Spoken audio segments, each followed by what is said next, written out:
Salutations chers internautes, je dis bonjour à vous tous qui nous suivez de partout. Je crois qu'on est là pour le Congo, on se bat pour notre pays. Voir le succès du Congo, c'est ma volonté, c'est mon souhait, c'est ma prière, contrairement à nos amis, à certaines personnes de la diaspora qui veulent voir Faty échouer. C'est de la pure sorcellerie parce que l'échec de Faty, c'est le chaos du Congo. Le succès de Faty, c'est le succès de tous les Congolais, c'est la joie même de tous les Congolais, raison pour laquelle Faty a intérêt à mettre l'homme qu'il faut à la place qu'il faut, et c'est là dans tous les coins et recoins du pays, en commençant par les bourgmestres. Vous savez, quand même la démocratie prime, mais je demanderai à son Excellence Faty d'appliquer un peu de la dictature. Vu ce qui se passe au jour d'aujourd'hui dans notre pays, l'homme congolais est devenu très corruptible. Il ne met plus l'homme qu'il faut à la place qu'il faut, mais c'est l'homme qui soutient son ventre qu'il faut placer. Peut-être que c'est un véritable médiocre, mais on l'accepte parce qu'il soutient le ventre. C'est ce que la magistrature de chez nous, la justice de chez nous témoigne, cette haute médiocrité. Vous avez dit à visualiser mes vidéos, comment les victimes ont pleuré parce qu'ils n'ont pas d'argent. Les victimes ont pleuré, ils ont vraiment pleuré face aux hommes riches. Quand tu as un problème avec un homme riche ou soit un homme qui a des relations avec le gouvernement, vous allez pleurer. Allons vite au but.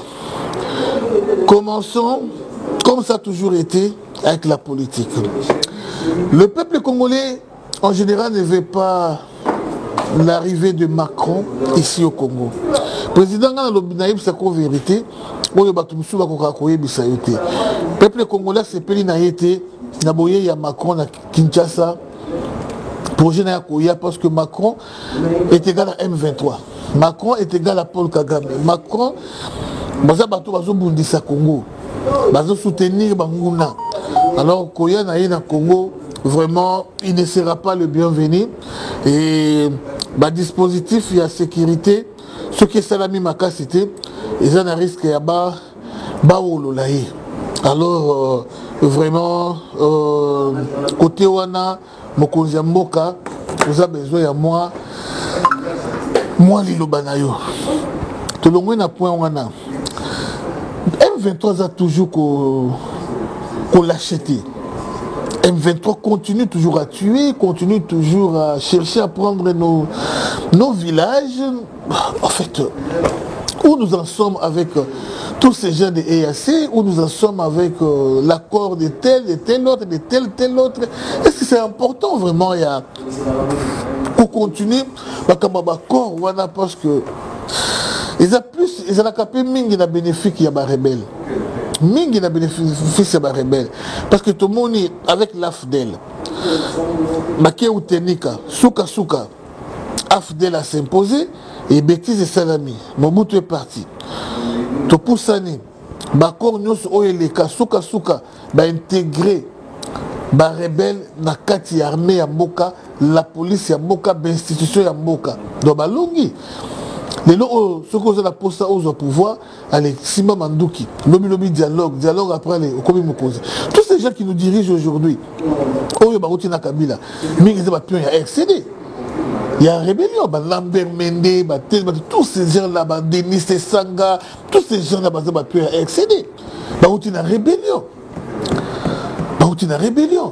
Alors, heureusement que Faty Boyi dialogue. Faty Boyi bouzo na bangwana ya ko intégrer banguna l'armée dans l'institution ya mboka. Alors soyons vraiment vigilants na point wana attaque Macron aye à convaincre Faty pour à koya na ye et ça na intérêt peuple congolais.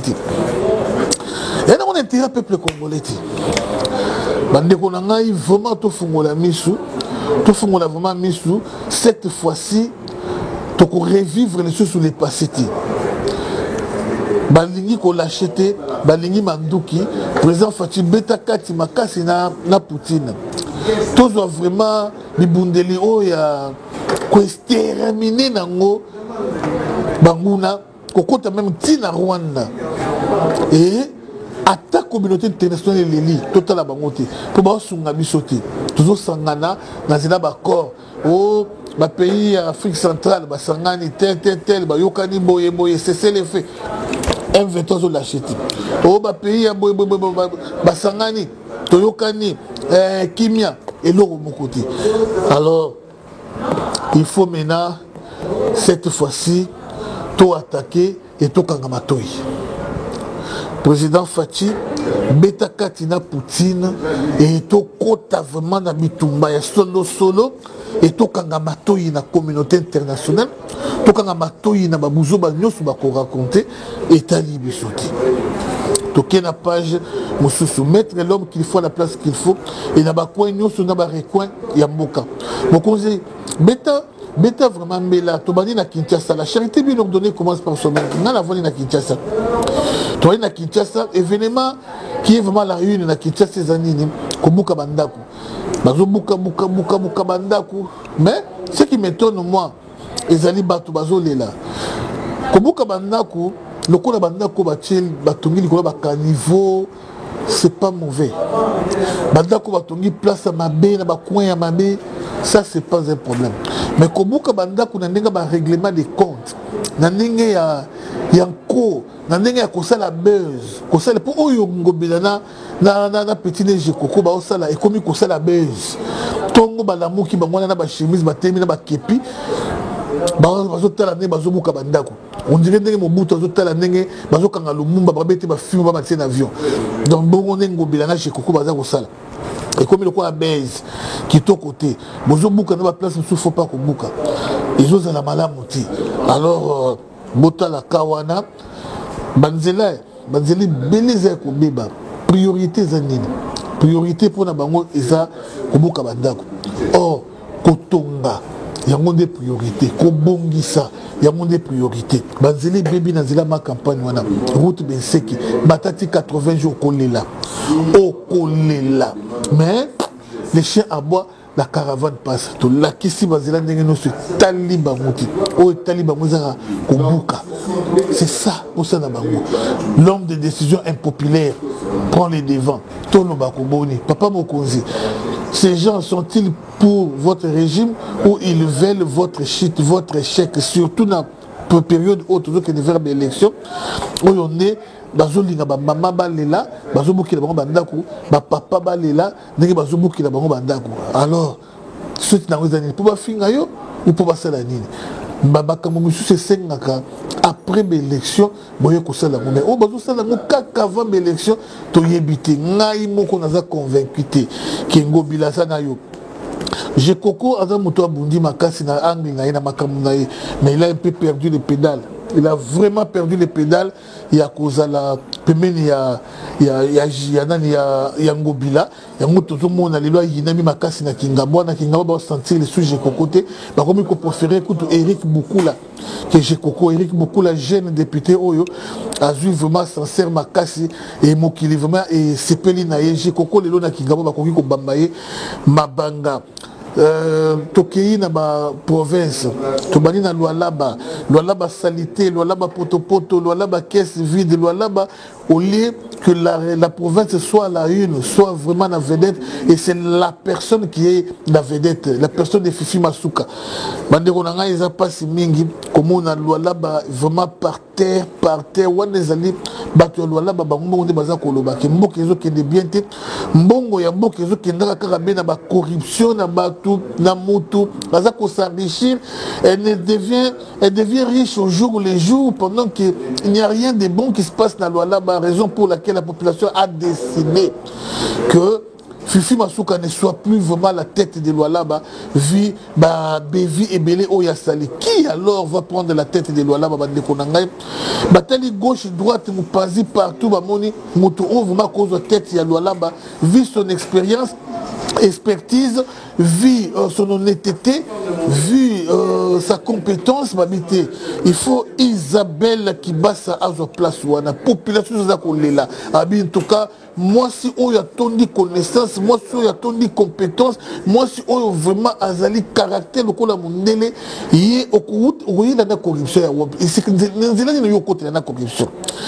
Il A est égal à A, B est égal à B, à Yébin Zela Mayou Yate, il y a souci na ya commissaire Luala Balokola Nantes, a commissaire Luala Balokola Bordeaux, a commissaire Luala Balokola province où il y a pays Mindele, lokola Johannesburg, souci il y a Isabelle Kibasa Yangwana, et ceux qui perdent province où quoi Luala Bandekonaïm Sabino, il n'a n'ezé belé bato au Kama, bakon dimate que vraiment Congolais à mon tema malam mondengona, il y a connaissance, il y a bongo, il y a compétence, il y a bongo à zali exister depuis histoire à Bassi, la femme la plus compétente, c'est celle-là, Isabelle Kibasa, une tête bien faite, oui, voilà, elle a vraiment le souci de bâtir les Congo. Topé ça y est, chance.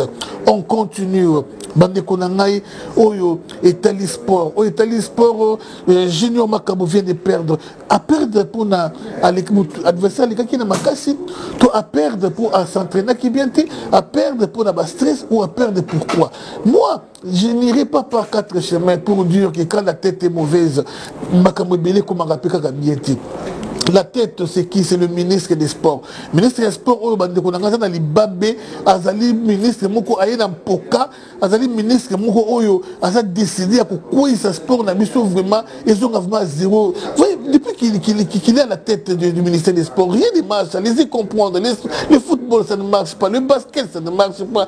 Même la boxe, chaque année, Junior Makaba comme il a mis sur ma ceinture, champion du monde plusieurs fois. Mais Junior Makaba qui ne peut perdre un combat. Tout ça, les babé, les bakala, et où tu pas un ministre des Sports qui est de l'obédience à Katumbi. Tu y habites ceux qui, ils appellent à Bango, ou Babongi, à Katumbi, ou on ne sait pas. On ne sait pas franchement qu'on vivra toujours vivre. Ministre des Sports, Azawana Tambola Penamboka Bapaya, a yébi ba stade de l'Olengeni Nezalelaka. Mais qu'est-ce qui a fait que le stade des martyrs, Baboya, match beta makuna ba stade na biso be stade oya Katumbi, qu'est-ce qui se passe au juste Natanyo soya zala ki wapi pour bongisa stade bande kuna ngai oza ko locater en tout cas il est vraiment na yebité pourquoi 2 3 4 semaines ils ont les 5 à démissionner ceux qui a mis lingi vraiment a démissionné ceux qui a démissionné té na kosenga ba congolais nyoso balinga kabale ba ça l'atterrissage forcé na ministère ya sport ko ça la sitting ko senga démission na yi ya solo ceux qui bitoko to comme makola la bien na ministère ya sport ceux qui a démissionné. Alors ceux qui a beau démissionné, alors là il verra sur quel bon s'échauffe. On continue. Il y a solo Kuluna. Kuluna na Congo et aussi la tête. Qu'est-ce qui se passe, Général Kassongo? Général Kassongo, es-tu un véritable général formé ou ils ont encore le côté Mwanza, le côté RCD, le côté rébellion, le côté Ozala qui n'a même pas caporal, mais péta colonel. Général Kassongo, qu'est-ce qui se passe que Kuluna et autres explique-nous n'engagez Kuluna et autres. Est-ce qu'on va dans le tout le monde me dit pour qu'on raisonner dernier Nicolas et qu'on s'est dans la ville à Kinshasa? Et ils sont à l'aise. Pour moi-même, et ils sont à l'aise. On ne les inquiète pas. Ils sont là. Qu'est-ce que tu penses, Général Kassongo? Qu'est-ce qui ne va pas, Général Kassongo? Il y a quoi au juste? Ça ne va pas. Dans les coins reculés, Kuluna. Partout, Kuluna. Et combien il y en a une? Et communauté internationale de droits de l'homme. Excellence Paul Sapo, Ozomona. Bino bato droits de l'homme. Les lots ont commis opération Likofi, beaucoup de bateaux mabé. Qui va comme 4 bakuluna maboko. Mais maintenant que les Kuluna les font, qu'est-ce qu'il faut dire? Moi, qui Kuluna est là bois. Mbaboye bakuluna babotami bandeko na mbwa les moines. Est-ce que si quoi justice à ça et ça l'a mis ou pas? Y a-t-il un article ou une loi qui évoque dans ce sens-là? Il y a mbwa bomi motu bakanga kolomboa bakanga batolo pangu bakanga nani mwana qui a koufi. Qu'est-ce qu'il faut faire dans ce moment-là? Il faut quoi? C'est très important. Ou bien qu'est-ce qui se passe? Hein? En tout cas, tout le monde a raisonné là-dessus, ou bien tout le monde a raisonné mindele. Tout le monde a mindele, nous sommes mindele, tout le monde a doc, tel nous sommes tout mindele, tout le monde a Congo. Pour ça, on a laissé la jour, 2 jours, 3 jours, baboumi bato. Et comment ils sont dressés, bien, c'est le scandale. Vraiment, on avance le 15 mars, marche spéciale, comme on a échangé, qui a parlé du peuple pour la loi Tchani et d'application des pères et des mères. En tout cas, Congolaises, Congolais, nous, papa, maman, moi, nous sommes échangés. Marche, qui a parlé du peuple, qu'on peut sa mémoire, loi Oyo Tchani, ils ont pour intérêt à Yonangaï, et pour intérêt à Moka. C'est sans parti pris. Merci encore une fois, je suis tant vraiment à Kolandangaï. Nalali Léona Kanisi Mingi Kadjombo, Atiki Bisso, Atika Bisso, un grand communicateur, un véritable communicateur.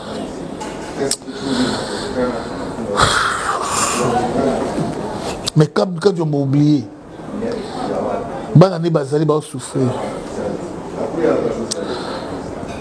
Kadjombo a contribué pour le succès du régime Nabiso.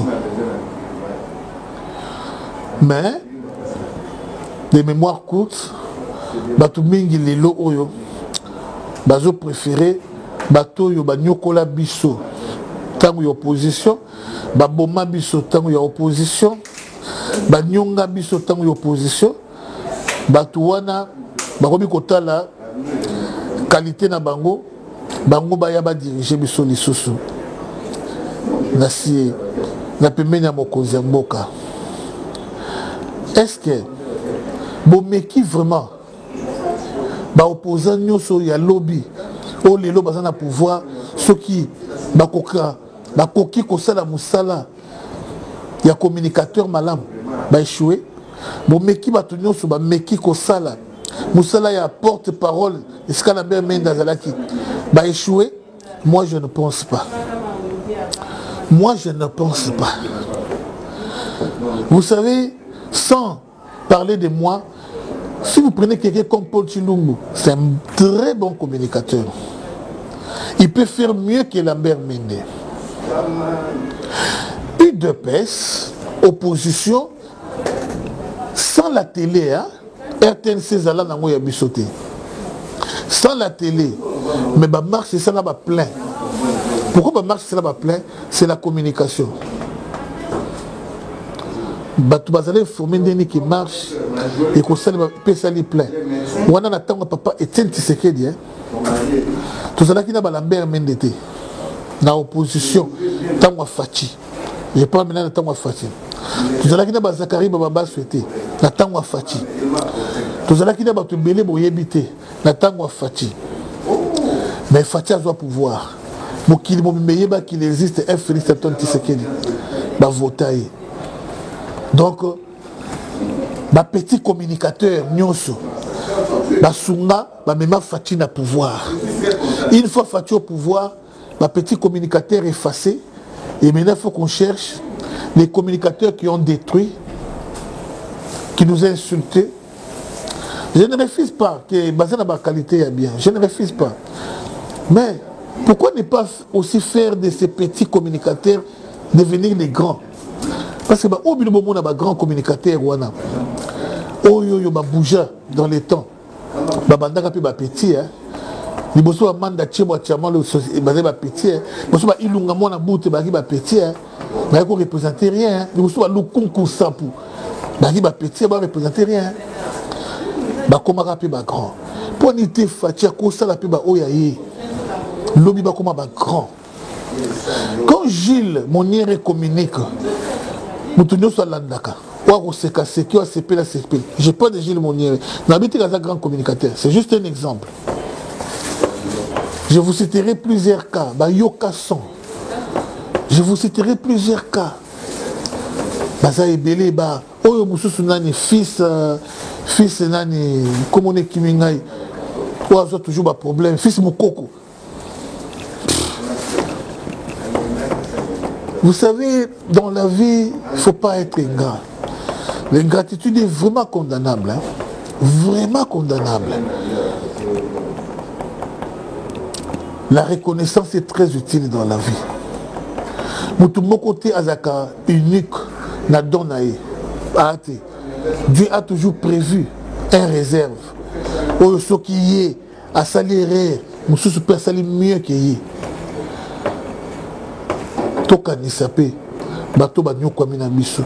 Toka ni sapé baba boudi na biso. Je suis tout à fait d'accord avec Zacharie que c'est un très grand communicateur. Ou hasard utile makas, on ne peut pas rejeter les gens. Congo, Fatia Zamuto Batunyoso, Moka Mobimba, Maman Denis Zamuto Batunyoso, Moka Mobimba, Régime Zapona Batunyoso. Ça, c'est vrai. Et Zacharie est très utile. Très, très utile. Mais, le problème n'a plus ces années. Qu'on négligeait.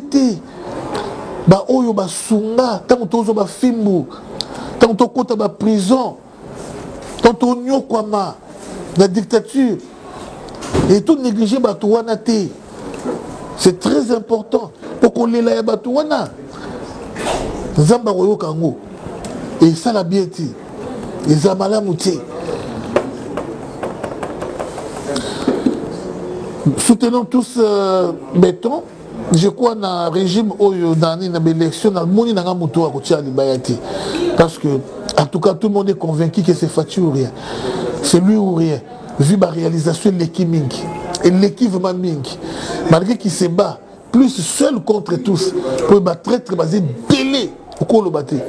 Mais, à l'ongi peut bitumbango. Bah projet 145 territoires, tu vois, tu se battre, tu les gelous, et tel moyen, banzela, tu sens que tu dois avoir un souci à boka. Et si on a dit que le groupe Osso Bazolinga était par rapport à biloko mabe bande ko ça les aussi ba sous-sauter. Il faut muto mabe pour faciliter bango biloko mabe continuer na ko salema. Je salue tous nos amis. Je pense à la grande dame Thérèse, maman Thérèse, dans le ministère et à petites et moyennes entreprises, une tête bien faite. Je pense à maman Françoise, ou vraiment à Simbi, ministère, le coup la maman, respect, vraiment de gros bisous à Média Médina, Tokutani, Mbala Essima. Merci, bye.